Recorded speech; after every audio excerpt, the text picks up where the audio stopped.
Espero que hayan tomado un buen recesito. Mi papá era bien chistoso. Yo me crié en una casa, mi papá era un payaso y nos hacía reír tanto. Y él decía, no es lo mismo decir el juez pidió un receso para almorzar que el juez pidió un ceso de res para almorzar. Y así que era que él hablaba constantemente. Decía, pero papi, qué ocurrencias tenía él. Pero ojalá que hayan tenido un buen recesito.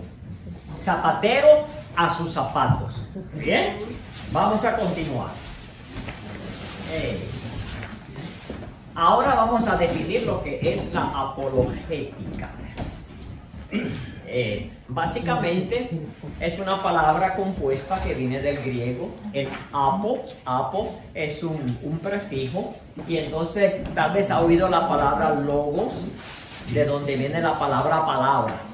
La palabra para palabra en griego es logos. Bien, así que mantenga eso en mente, porque de ahí vamos a mirar la definición de lo que es apologética.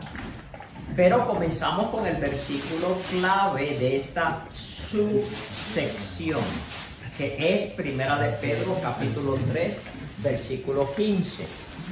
Sino santificad al Señor Dios, bueno, yo me lo memoricé en otra versión, al Señor Dios en vuestros corazones, y está siempre preparados para responder o para presentar defensa de la esperanza que hay en vosotros, pero hacerlo con mansedumbre y reverencia a cada uno que os demande razón de la esperanza que hay en vosotros.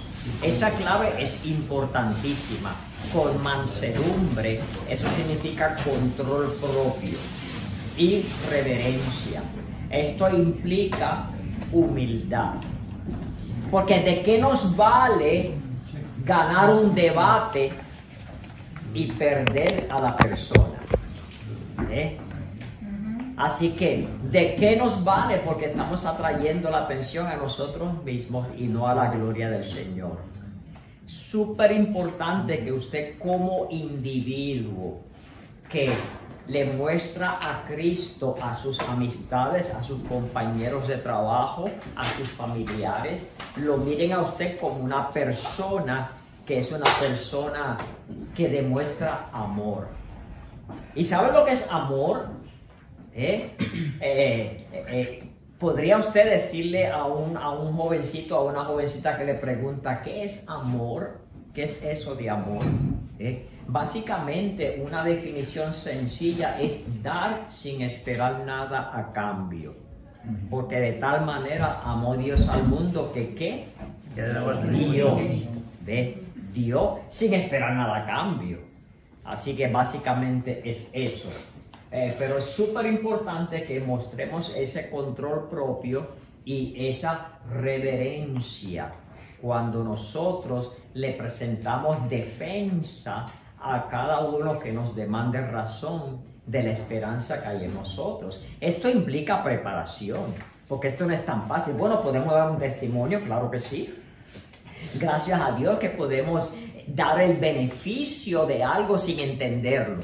Yo no entiendo casi nada de esto, pero yo puedo usarlo y beneficiarme sin entender cómo es que trabaja. Y hacer muchas cosas en la gloria del Señor que no entendemos, pero que podemos beneficiarnos sin tener que entenderlo. Acuérdese de eso. Y sobre todo, lo que Dios exige de nosotros en esta vida terrenal es obediencia. El pleno entendimiento será en la vida celestial. Aunque aprendemos cosas, pero hay cosas, como Pedro dice, que Pablo escribió cosas difíciles de entender. Y de verdad que no todo es tan sencillo. Pero otra vez, usted se puede beneficiar sin tener que entender lo que sea. Así que este versículo es clave en lo de apologética, porque la frase que está resaltada ahí, presentar defensa, en el griego es la palabra apologética. Bien, vamos a mirar esa palabrita. Otra vez es apo y logos, ¿verdad? O apo y logian. Apo es un prefijo que significa den o con, ¿verdad? Esas son preposiciones, ¿sabes? ¿Se acuerdan de las preposiciones españolas que había que memorizarse? Ya no hay que memorizarlas porque ahora hay una técnica de aprendérselas. Mire esta oración. El avión voló blanco las nubes. Póngame algo en ese blanco. El avión voló blanco las nubes. ¿Qué cabe dentro de ese blanco? El avión voló entre las nubes, sobre las nubes, debajo de las nubes, por las nubes, hacia las nubes. Todas esas son preposiciones. Así que ya no hay que memorizárselas. O como decimos en Puerto Rico, ya no hay que embotellárselas. Así que casi todas se pueden poner en ese blanco. Hay una o dos que no, pero la mayoría. Así que eso es una preposición. El avión voló de las nubes, se puede decir. El avión voló con las nubes. Dos preposiciones. Y luego la palabra logian significa oráculos. Es lo que se habla, se expresa. Viene de la palabra palabra. Ahora bien, vamos a mirar un poquito más detallado. Logian, que significa oráculos, también significa instruido o elocuente. ¿Conocen personas que son elocuentes al hablar? Personas instruidas, personas que saben comunicar. Así que esa palabra también se usa para esa palabra elocuente. Y ya se lo voy a probar en este versículo. Dice, llegó entonces a Éfeso un judío llamado Apolos, natural de Alejandría, varón elocuente. Esa palabra en griego es la palabra apologian, elocuente, que comunicaba, poderoso en las escrituras. Ese era el gran Apolos. Así que mirando eso, entonces nosotros ya tenemos una idea de lo que es la apologética, pero no hay mejor definición que definirla con las mismas escrituras. Eso es maravilloso, que la misma definición la podemos ver, no en un libro del diccionario de la Real Academia Española, que me encanta, pero no, la definición aquí está dentro de las escrituras. Así que vamos a mirar cómo se define apologética en las escrituras. Hay 7 características de acuerdo al versículo que vimos en 1 de Pedro 3:15. Mírenlo aquí lo vamos a ver pedacito por pedacito. Esto es lo que se le conoce en el estudio de la Biblia como exegesis. Ex significa salir, como el éxodo. Era salir. Entonces, cuando sacamos, hablando del arte culinario, de cocinar, ¿verdad? Cuando desmenuzamos la carne, ahí desmenuzamos el versículo para poder mirarlo parte por parte y mirarlo más a fondo. Así que, primeramente, una de las características importantes de presentar defensa de apologética es el mandamiento que Dios nos da. Así que esto no es una cosa que es opcional para el cristiano. Esto es un mandato. Y si usted no lo obedece, usted está en desobediencia a la palabra de Dios. Súper importante que se entienda que es un mandamiento. Lo de presentar defensa. ¿Qué más? Y ahí le di las palabras que implican el mandamiento, el imperativo. Santificar y estar. Ese es en el modo imperativo. ¿Sabe que tenemos el modo subjuntivo? Tenemos el modo indicativo. Bueno, en este orden, ¿verdad? Indicativo, el imperativo y el subjuntivo. El imperativo es cuando dice, mira, ve y recoge eso que está en el piso. Es un mandato. Y ahí está. Santificad y está, que está en el español antiguo, pero se entiende. Número 2, la actitud de santidad. Dice, santificad a Dios en vuestros corazones. Porque una cosa es actuar como santo o piadoso, pero otra cosa es en el corazón. Y claramente el apóstol Pablo lo pone, mire, más claro no canta un gallo. clarito, clarito, en el corazón. Esto viene de corazón, esa santificación. Luego dice, en todo momento, en todo tiempo y a todos. Dice siempre y a todo el que demande razón de la esperanza que hay en vosotros. Así que esto es constantemente. No es cuando me sienta con ganas, voy a presentar defensa de la esperanza. No, dice que es en todo tiempo, a tiempo y fuera de tiempo, y a todo el mundo. Así que cuando lo miramos así parte por parte, vemos bien claro lo que está diciendo. Luego dice preparación e instrucción. ¿De dónde yo saco eso? Porque dice preparados para presentar defensa. Y por eso es que están ustedes aquí hoy. Preparándose, comenzando a prepararse. ¿Para qué? Para presentar defensa. Tan importante que nosotros lo hagamos. Ahora bien, una de las clases, uno de los principios básicos cuando uno le presenta algo a alguien, es tan sencillo que a veces se nos pasa por encima. Es mirar qué tipo de audiencia tenemos. Porque si yo le voy a presentar eso a un niñito de 4 o de 5 años, tengo que considerar mi audiencia. Es un niñito. Hay que ponérselo al nivel del niñito. Así que la audiencia es tan importante.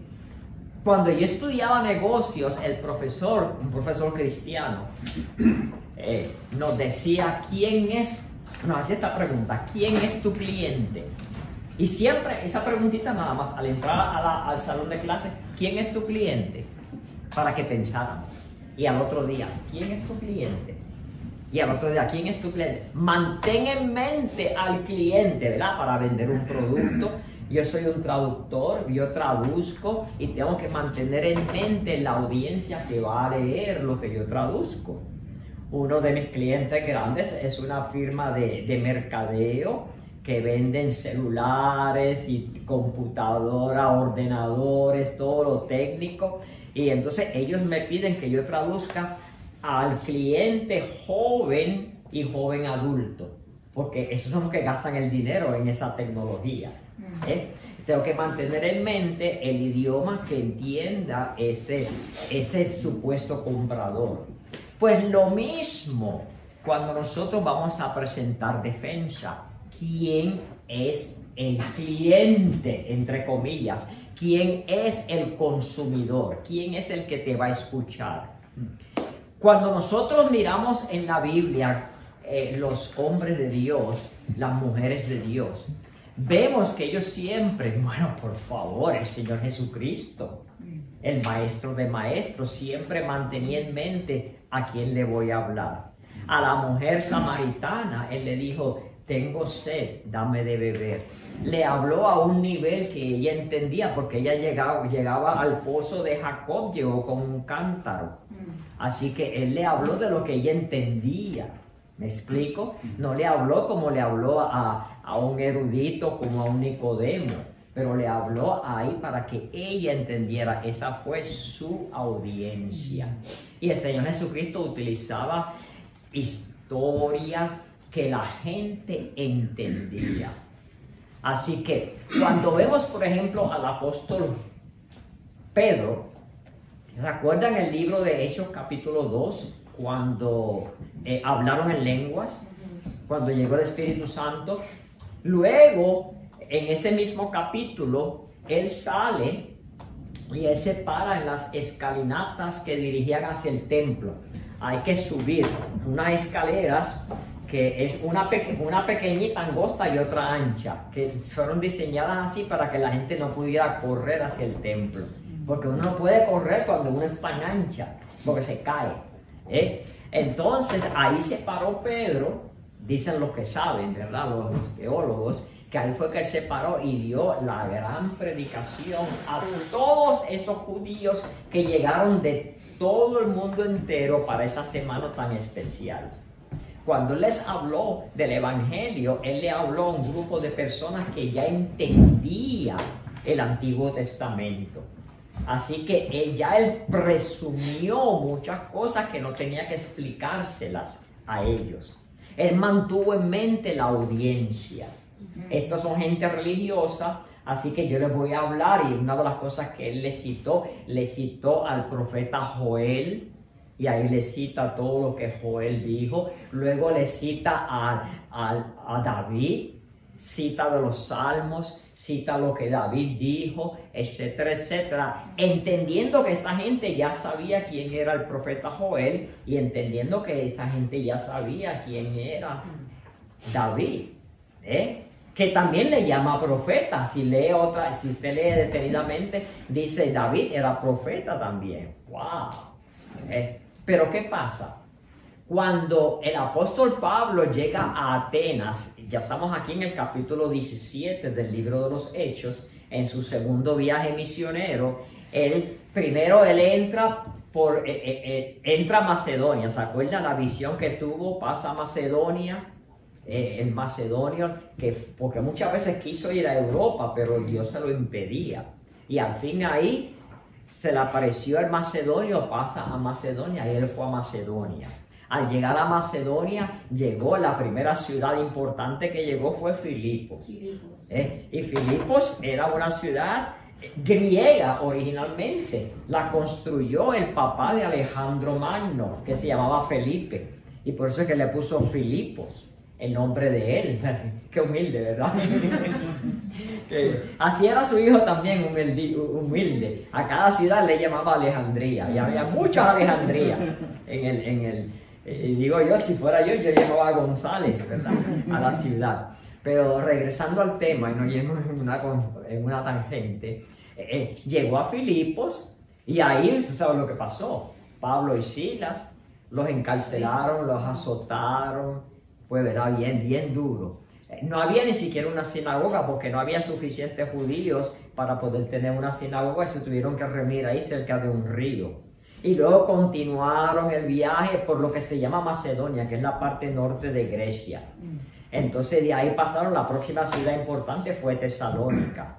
Llegaron a Tesalónica, una ciudad preciosa con un puerto, y ahí a los judíos no les gustó, se pusieron celosos y empezaron a una tumulta grandísima. La gente quería matar al apóstol Pablo. Bueno, la cosa fue que de ahí se fueron y pasaron a Berea. Berea dicen que eran más nobles los de Berea. Ellos que escudriñaban las escrituras para asegurarse que lo que decía Pablo era de Dios. Pero los sinvergüenzas esos de Tesalónica bajaron a Berea para poder también agitar a la gente. Y ahí querían otra vez matar al apóstol Pablo. Ya se había unido Timoteo también, si se acuerdan la historia.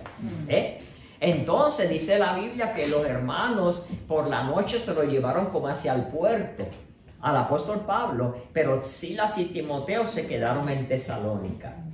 Entonces, dicen los que saben que tal vez él se fue en un barco, y llegó a Atenas.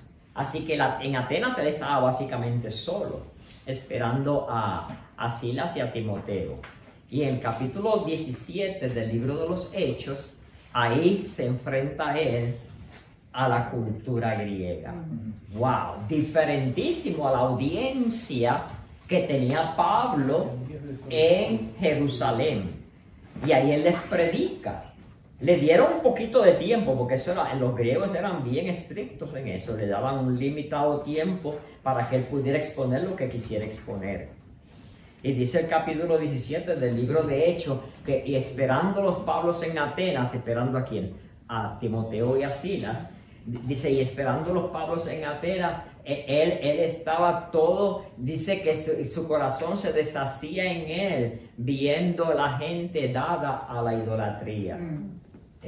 Dice que por lo tanto él presentaba el evangelio cada día en la sinagoga y en la plaza a los que se le ocurrían. Y algunos filósofos de los epicúreos y de los estoicos disputaban con él. Y unos decían, ¿qué quiere decir ese palabrero? Hablando de Pablo. Y otros respondían, parece que es predicador de nuevos dioses, porque les predicaba a Jesús y la resurrección. Y tomándole, le llevaron al Areópago diciendo, ¿podemos saber qué es esta nueva doctrina que dices? Porque pones en nuestros oídos unas cosas nuevas. Queremos pues saber qué quiere ser eso. Dice que luego todos empezaron a decir cosas como ¿qué quiere ser eso? Como que se convirtió en un dicho, ¿qué es lo que quiere ser eso? Porque eso es lo que decían. Pero al fin le tocó el momento de pararse en el Areópago. Dice, y estando en el medio del Areópago, dijo, varones atenienses, en todo os veo como más supersticiosos, porque pasando y mirando vuestros santuarios, hallé también un altar en el cual estaba esta inscripción, al Dios no conocido. Aquel pues que vosotros honráis sin conocerle, a ese os anuncio yo. El Dios que hizo el mundo y todas las cosas que en él hay.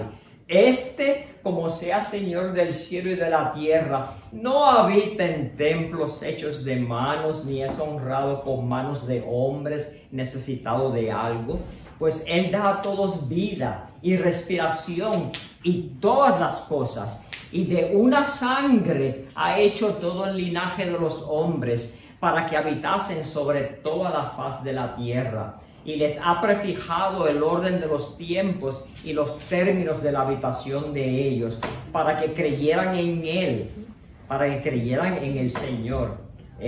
Y básicamente dice, y les ha prefijado el tiempo y la habitación de ellos para que creyeran en Dios. Dice, y luego dice, déjeme, que lo tengo memorizado con la antigua versión y tengo en la mente una melcocha. Vamos a buscarlo en el libro 17. ¿Sabe lo que es melcocha?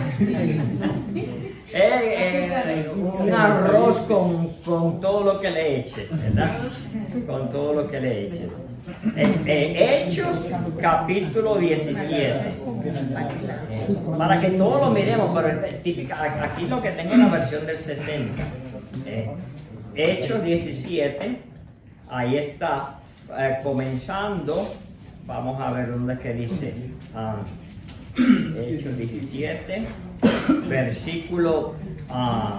Aquí está. Ahí está.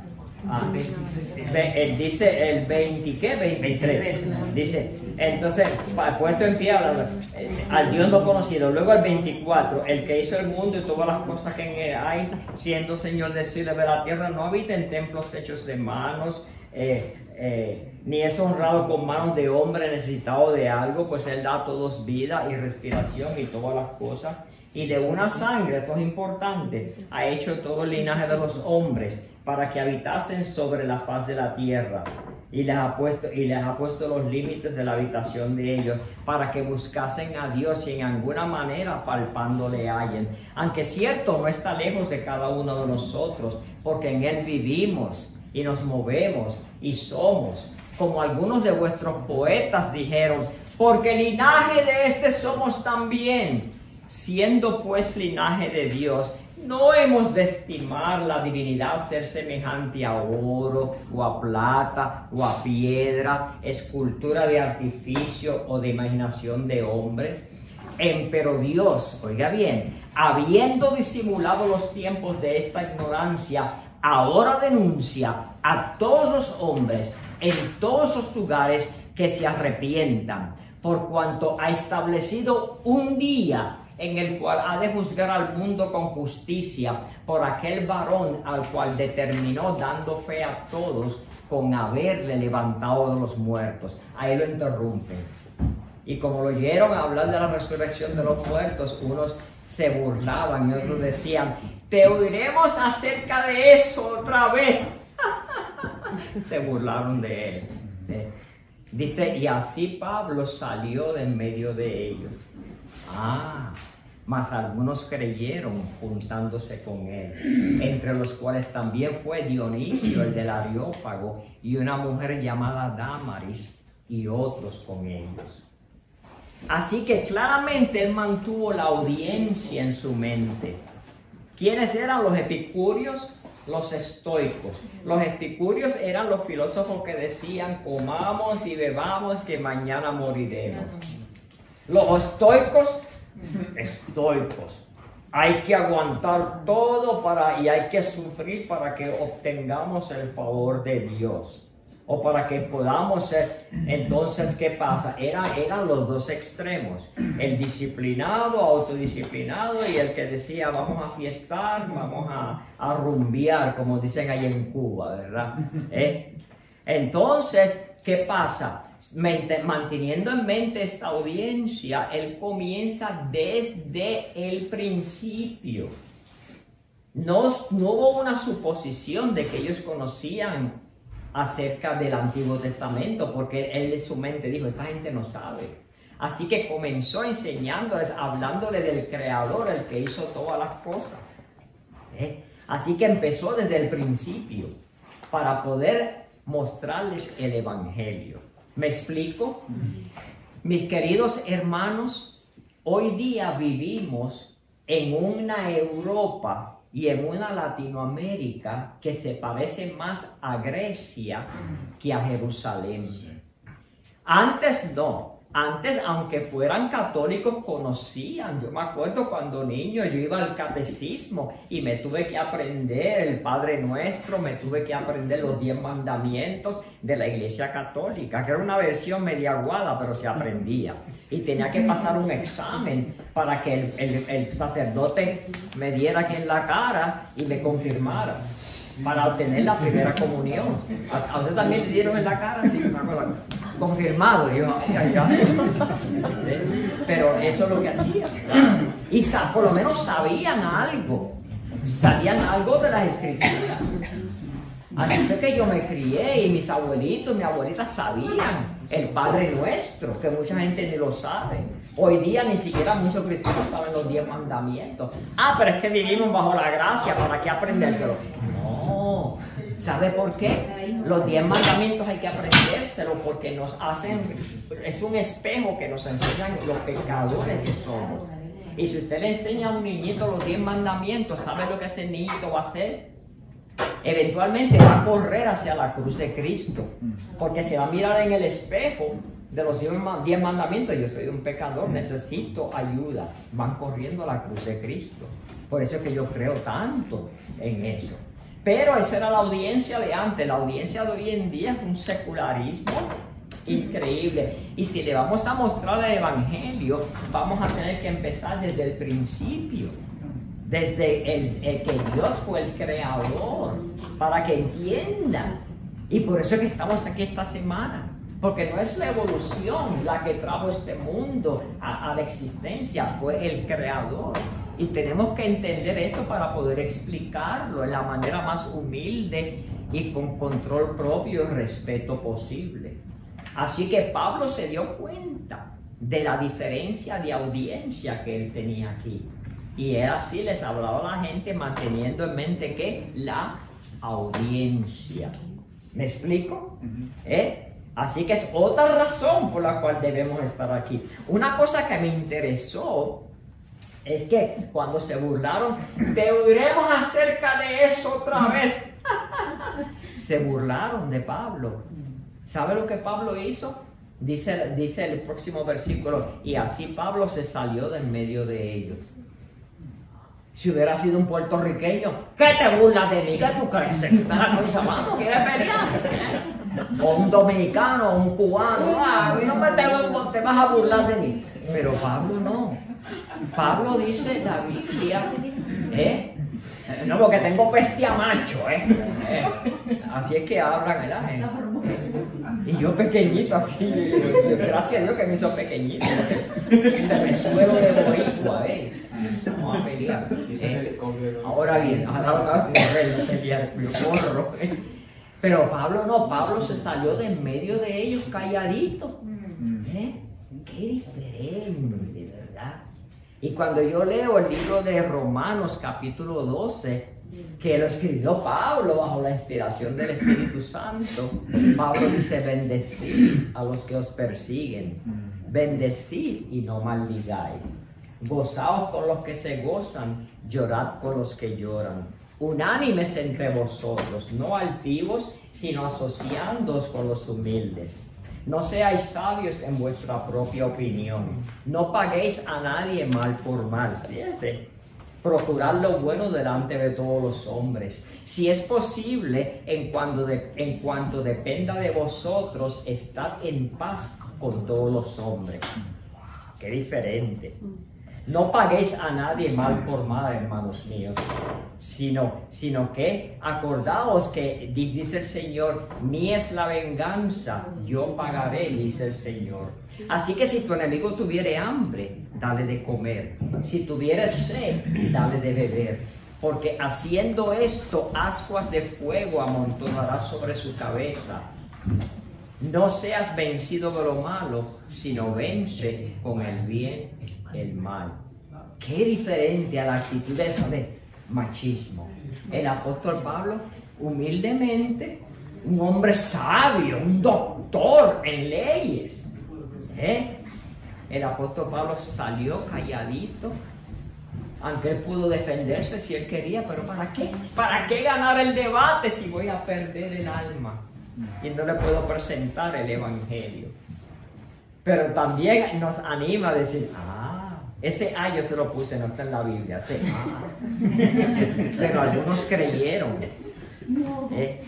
y entre los cuales estaba Dionisio, el del Areópago, y una mujer llamada Dámaris, y otros con ellos.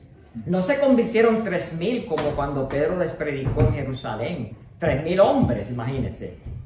Dice: y perseveraban en la doctrina de los apóstoles y en la comunión unos con otros, en el partimiento del pan y en las oraciones. Pero fueron 2 o 3 los que se convirtieron. Y después de Atenas se siguió caminando hacia Corintios, y ya sabemos Corintios. Leemos primero que él se enfrentó ahí a una cultura de gente tramposa, muchos comerciantes, de prostitución. Eso fue una cosa increíble que se pudo luego hasta reflejar en las propias iglesias. Por eso es que él escribió Primera de Corintios, Segunda de Corintios, donde se formó un tumulto ahí, y un don que era español, nació en Córdoba. ¿De quién estoy hablando yo? Del juez ese que estaba en la silla Bema, en el Bema sí, que le dicen.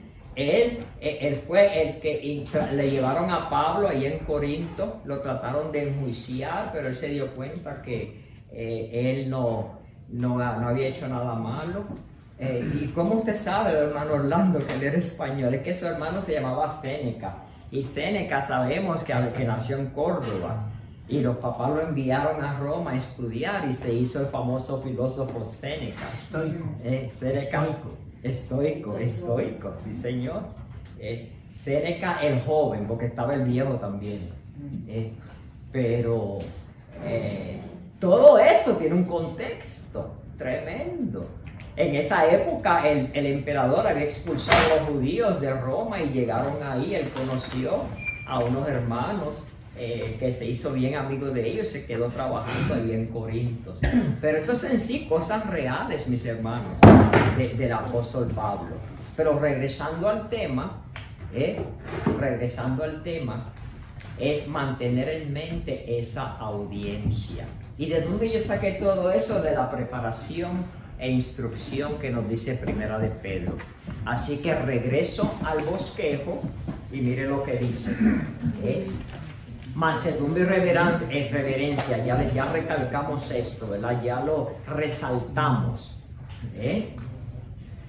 Y luego dice que tenemos que rendir cuenta. Esto es algo que es, como les dije ayer, es una palabra que hoy en día ya ni gente la usa.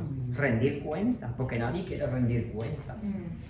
Y es tan importante. Mi papá era un contador. Mi papá tenía que rendir cuentas como contador. o los números, el dinero, la finanza de compañías, que era el contador, rendimiento de cuentas de todo ese dinero. Y así yo me crié, mi papá hasta dando un centavito rendía cuentas. Y rendía cuentas a mi mamá. Buen matrimonio. Que el hombre le rinda cuentas a ella y ella le rinda cuentas a él. Importantísimo, un secretito del matrimonio, pero ese es otro retiro. Hablar del matrimonio. Rendimiento de cuentas, porque nos dice que demos razón de la esperanza que hay en nosotros. Eso implica bien claro el rendimiento de cuentas. Así que jóvenes, hermanos entre medio, hermanos mayores, maduros, todos tenemos que rendir cuenta. Y se lo decimos a los niñitos y los niñitos nos van a mirar. A ver si nosotros obedecemos las leyes de tránsito. A ver si cuando nos toca pagar impuestos lo hacemos. A ver si no somos tramposos. Aquí allá los niñitos nos están mirando. Y ellos son como una esponja que van a agarrar todo lo que ven. Tan importante. Y por último, es algo personal. Es para vosotros. Para ustedes, para mí, ese mandamiento de 1 de Pedro 3:15. ¿Qué preguntas tienen hasta ahora sobre esto que hemos hablado? ¿Se entiende lo que es mantener en mente la audiencia? Dios nos dio una mente para que la usemos y nosotros lo hacemos automáticamente. Si le vamos a celebrar el cumpleaños a un niñito de 3 años, pues mire, nos adaptamos a organizar todo para esa edad. Pero si es un quinceañero, pues ya esa edad ya es diferente a un niñito de 3 años. Y ya a un señor mayor le vamos a celebrar su cumpleaños, ya mantenemos en mente esa edad. Así que cada cosa que hagamos mantenemos eso en mente, incluyendo presentar el Evangelio. Y como me quedan unos minutitos, lo voy a aprovechar. La Biblia nos dice a nosotros que toda escritura es inspirada divinamente. Esa palabra, inspirada divinamente, viene también del griego teo. ¿Sabes lo que es teo? Teo es Dios, como un ateo, no Dios, ¿verdad? Neuma. Neuma significa respirar, también significa espíritu. Hablamos del neumólogo. ¿Quién es el neumólogo? El médico especializado ¿en qué? Pulmones. En los pulmones, en el aparato respiratorio, ¿verdad? Hablamos de apnea del sueño. A significa no. Nea, no respira, para de respirar. Y hay muchas otras palabras que vienen de pneuma o neuma. Pero neuma también significa el aliento. El aliento. Así que toda escritura es el aliento de Dios. ¡Wow! El aliento de Dios, que es algo tan íntimo de adentro. Y es útil para enseñar, para redarguir, para corregir, para instruir en justicia. En otras palabras, para que nosotros nos instruyamos. Por eso es que vamos a mostrar las escrituras aquí. Para instruir en justicia, a fin de que el hombre de Dios sea perfecto, sea completamente maduro, enteramente ¿qué?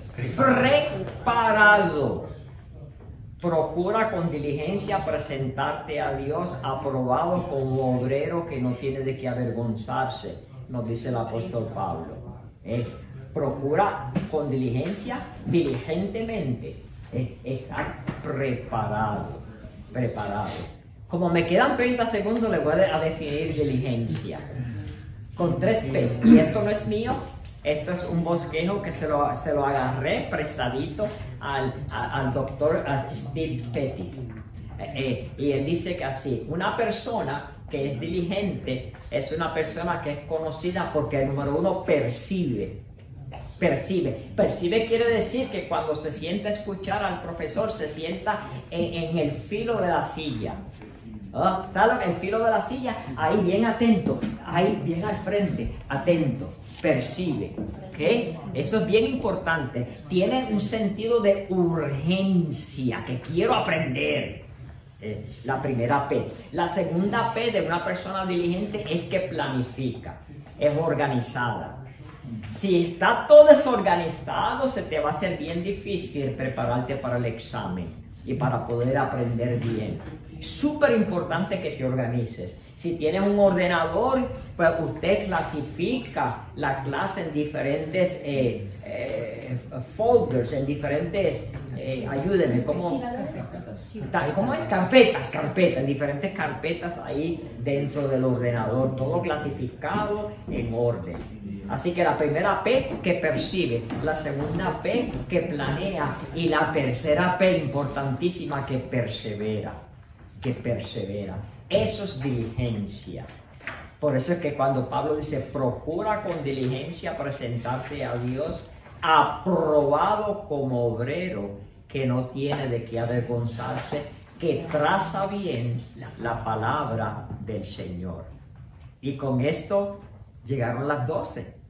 ¿Ah? Tienes 15 minutos, empezamos el cuarto. Tengo 15. ¡Ay, qué bendición!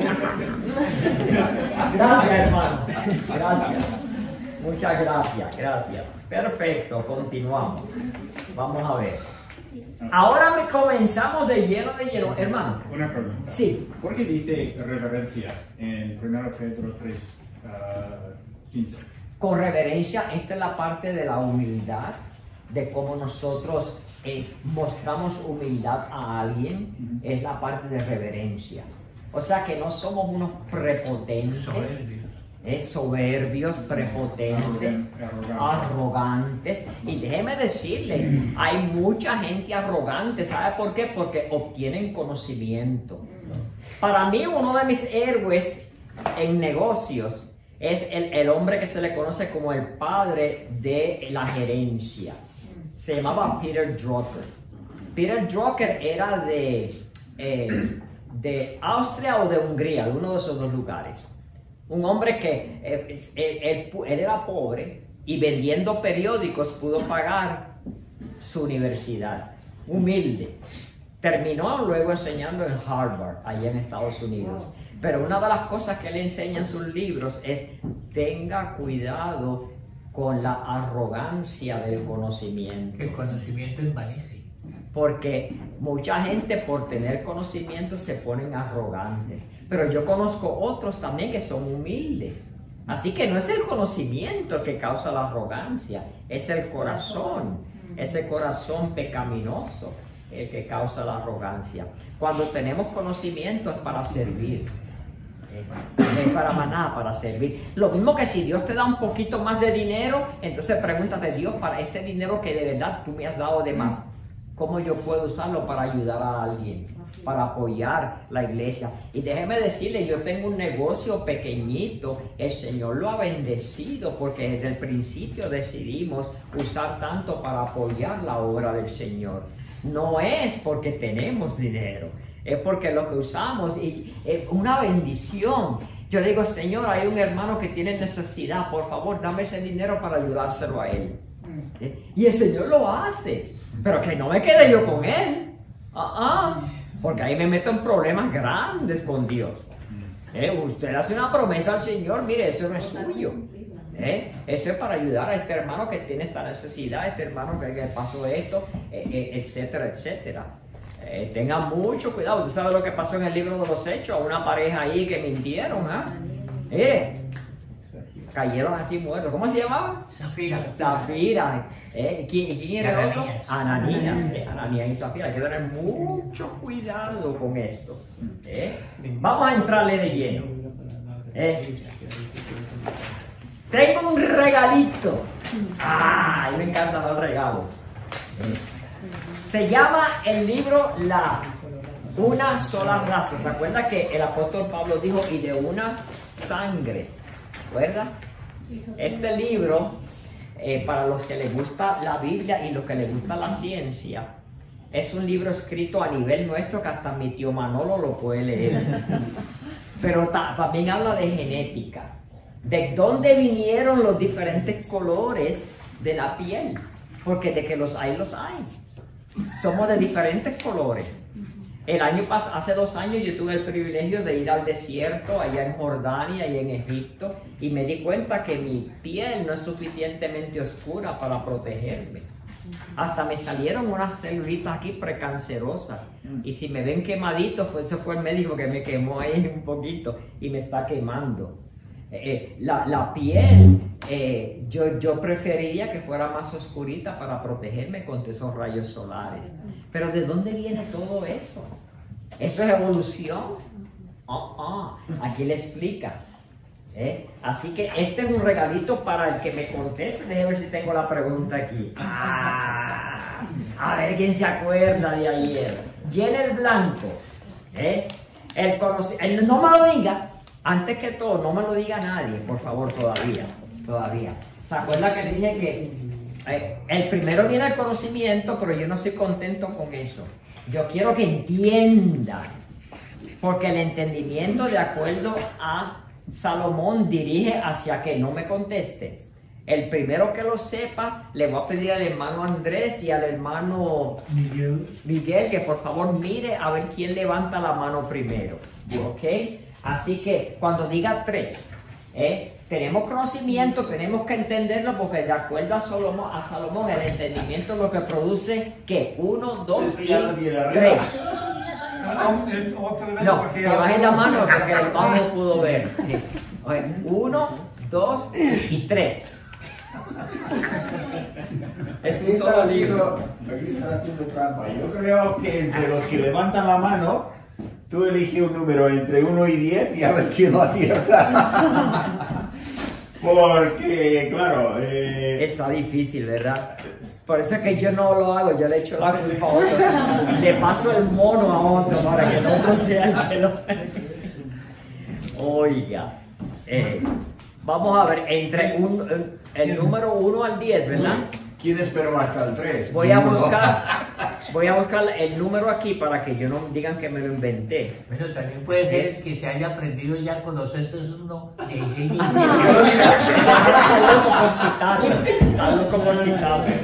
Ok, esta página que está aquí, del 1 al 10, de los 3 que levantaron la mano, que fue el hermano José, la hermana enfermera, que no me acuerdo el nombre, y el hermano otro que levantó la mano, la hermana aquí. Entre ellos 3, del 1 al 10, ¿qué número es este que está aquí? 7. Dice ya 7, muy bien. 5. ¿Qué número es ese? 5. 5. Es que al que le toca, le toca. Felicidades. Felicidades. Gracias. Está predestinado. Sí, ya está haciendo. No la dijo la respuesta.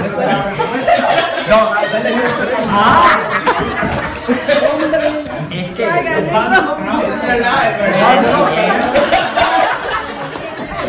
ese hermano Miguel me cae muy bien. Conocimiento, entendimiento, Sabiduría. Sofía es la palabra en griego para sabiduría. Oh, muy bien. Perfecto. Ahora le enseño otra palabra en griego que es aletheia. Aletheia significa verdad. Aquí me voy a poner un poquito filosófico, pero no tan difícil. La verdad ya existe. El problema es encontrarla. ¿Ok? Nosotros no formamos la verdad. La verdad ya está ahí. Nosotros tenemos ahora el trabajo de buscarla y encontrarla. A veces cometemos errores porque somos humanos, pero la verdad todavía está ahí. ¿Me explico? Así que mantén eso en mente. Bien. Hay 2 fuentes de conocimiento. Dice, pero ¿cómo es eso? Usted quiere aprender algo, solamente hay 2 maneras de aprenderlo. Una de ellas es observando. ¿Qué? Observo las plantas, veníamos caminando, el hermano Andrés y yo, hablando sobre los colibríes. Él me estaba enseñando unos pajaritos muy bonitos. Uno observa y uno aprende. Esto se le llama el conocimiento experimental, pero solo se puede hacer algo del presente, porque yo no puedo observar lo que pasó hace 10 años, a menos que lo haya observado hace 10 años. Y menos puedo observar la creación del mundo, porque yo no estaba ahí. Así que eso yo no puedo observarlo. Hay cosas que no se pueden observar. Punto. La otra manera de uno aprender es revelándolo. Por ejemplo, yo les revelo a ustedes que yo nací en el pueblo de Bayamón, Puerto Rico. Bayamón, el pueblo del chicharrón. Ese es mi pueblo. ¿Cómo usted lo sabe? Porque yo se lo revelé. ¿Usted lo observó? No, ni siquiera yo. Yo porque mi mami y mi papi me lo dijeron y el certificado de nacimiento lo dice. Así que esa es revelación. Dos maneras de uno aprender.